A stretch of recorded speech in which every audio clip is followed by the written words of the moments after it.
আলহামদুলিল্লাহ ওয়াসসালাতু ওয়াসসালামু আলা মান লা নাবিয়্যা বা'দা। আজকের এই বিদায় অনুষ্ঠানের সম্মানিত সভাপতি, উপস্থিত অতিথিবৃন্দ, উপস্থিত আমার প্রিয় ছাত্রছাত্রীবৃন্দ, আজকের অডিয়েন্স ও সম্মানিত সুধী, আপনাদের সবাইকে মোবারকবাদ জ্ঞাপন করছি এবং সশ্রদ্ধ সালাম জ্ঞাপন করছি। আসসালামু আলাইকুম ওয়া রাহমাতুল্লাহি ওয়া বারাকাতুহু। আল কোরআনে এসেছে ওয়া আনতুমুল আ'লাউনা ইন কুনতুম মুমিনিন। বিদায়ী ছাত্রছাত্রীদের উদ্দেশ্যে আমি বলছি, আল কোরআন ঘোষণা করেছে তোমরা যদি ঈমানদার আর বিশ্বাসী হয়ে থাকো তাহলে অবশ্যই তোমরাই জয়ী হবে, তোমরাই পৃথিবীতে সর্বোচ্চ আসন দখল করবে। আমি আশা রাখব আপনারা জ্ঞানে বিজ্ঞানে আপনারা পারফরমেন্স দেখাবেন। কুরআনে কারিমে এসেছে কুনতুম খায়রা উম্মাহ, you are best of the people. আপনারা হলেন পৃথিবীর শ্রেষ্ঠ জাতি।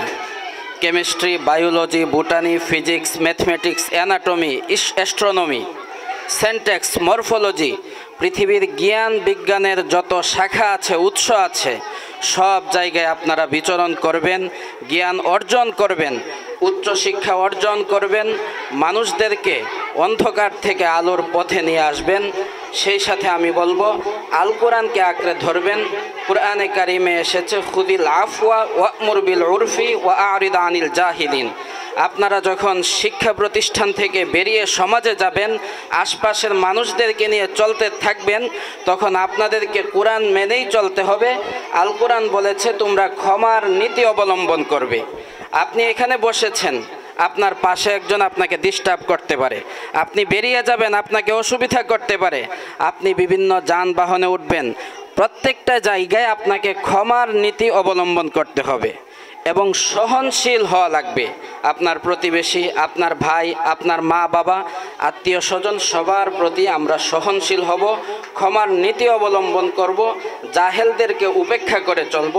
আল্লাহ রাব্বুল আলামিন এও বলেছেন লা তাহিনু ওয়ালা তাহজানু, তোমরা ভয় পাবে না, তোমরা চিন্তিত হবে না, আল্লাহ তোমাদের সাথে আছেন। মুহতারাম হাজিরিন, আরেকটি কথা আমি বলতে চাই, সেটা হচ্ছে অন্যায় বাতিল এর প্রতিবাদমুখী প্রতিবাদ আপনাদের করা লাগবে। ভয় পেলেই ভয়, প্রতিবাদ করলেই জয়। কথা বলুন ঠিক না বেঠিক? আমরা প্রতিবাদী হতে চাই, আমরা অন্যায়ের বিরুদ্ধে শক্ত হতে চাই, আমরা শিক্ষিত হতে চাই, আমরা জাহেল আর অজ্ঞ থাকতে চাই না। কুরআনে কারিমের প্রথম ইন্সপাইরেশন তোমাদেরকে জানতে হবে, শিখতে হবে। আমরা উচ্চ শিক্ষা গ্রহণ করতে রাজি আছি না নাই?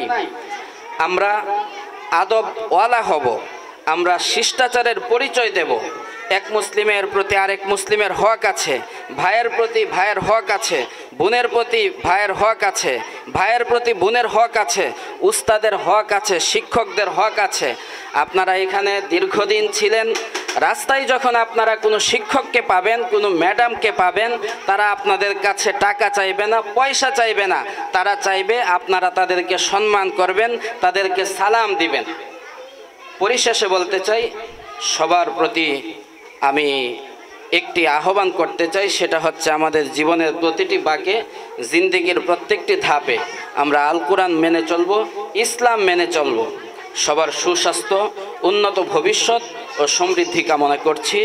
এবং এখান থেকে যারা বিদায় গ্রহণ করছেন, আমাদের সবার সম্মানিত এবং প্রিয়ভাজন ব্যক্তিত্ব, বিশিষ্ট শিক্ষাবিদ এবং সমাজসেবক জনাব মুফাজ্জল হোসেন রতন সাহেব পরিচালিত আল মাদ্রাসা সালাফিয়ায় আপনাদেরকে আমন্ত্রণ।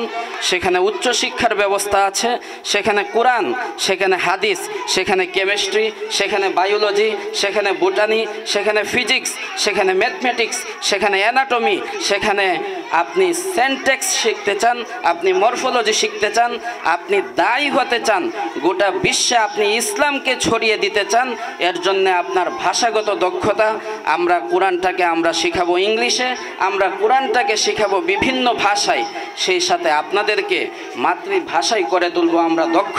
ঠিক তেমনিভাবে অ্যারাবিকেও, যেটা কোরআনের ভাষা, ইসলামের ভাষা, মৃত্যুর পরেও যেই ভাষা আমাদেরকে ব্যবহার করতে হবে, সেই ভাষাতেও আপনাদেরকে ইনশাল্লাহ আমরা দক্ষ করে তুলব।